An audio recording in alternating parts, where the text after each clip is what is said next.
3-2 আমাদের স্কুলের প্রথম শ্রেণীর 24 জন শিশুর মধ্যে এক বাক্স সন্দেশ সমানভাবে ভাগ করে দিলাম। প্রত্যেকে 5টি করে গোটা সন্দেশ পেল। যদি শিশুর সংখ্যা 4 জন কম হয় তবে প্রত্যেকে কতগুলি সন্দেশ পেত হিসাব করুন। তা আমাদের শিশুর সংখ্যা ধরি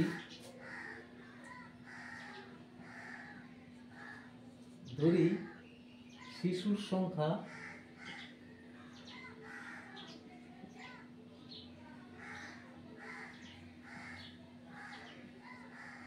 n, প্রতিজন শিশু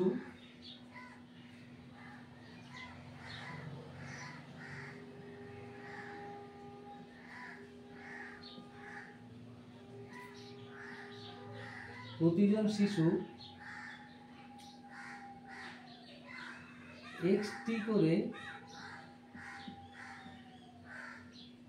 সন্দেশ পেল।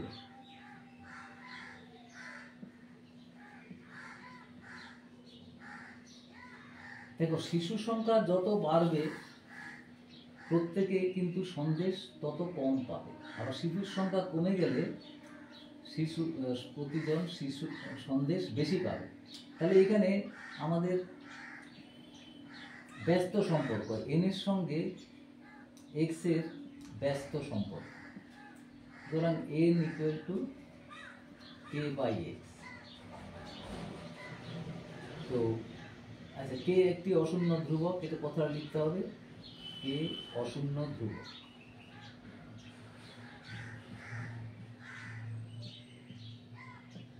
তখন n = কত বলছে, যদি 24 জন, এখন প্রথমে n = 24, 5টি করে সন্দেশ পেল, তাহলে x হচ্ছে 5। তার থেকে ভাই n এর মানটা বসিয়ে দিই এখানে আমরা। 24 = k/5। তাহলে k হচ্ছে 4 5 20 0 120, k = 120। আবার শিশুর সংখ্যা 4 জন কম হতো, তাহলে এখন n = আগে ছিল 24 - 4, তাহলে এটা হবে 20। তাহলে প্রত্যেকে কতগুলো গোটা সন্দেশ পাবে, তাহলে আমাদের এখন x = নির্ণয় করতে হবে। সমীকরণ কিন্তু ওইটাই, যে n = বা nx = k।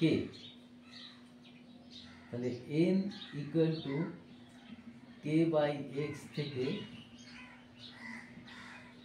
তাহলে n এর সংখ্যা 20, k হচ্ছে 12, আর x টা আমাদের k = 120, 12 না 120, আর x = তাহলে আমাদের নির্ণয় করতে হবে। তাহলে 20x হচ্ছে 120, সুতরাং x = 120/20, 6, x = 6। তাহলে প্রত্যেকে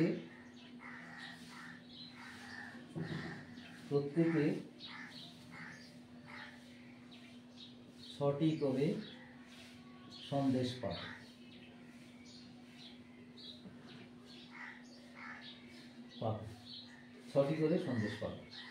এটাই হলো 3-2 এর উত্তর।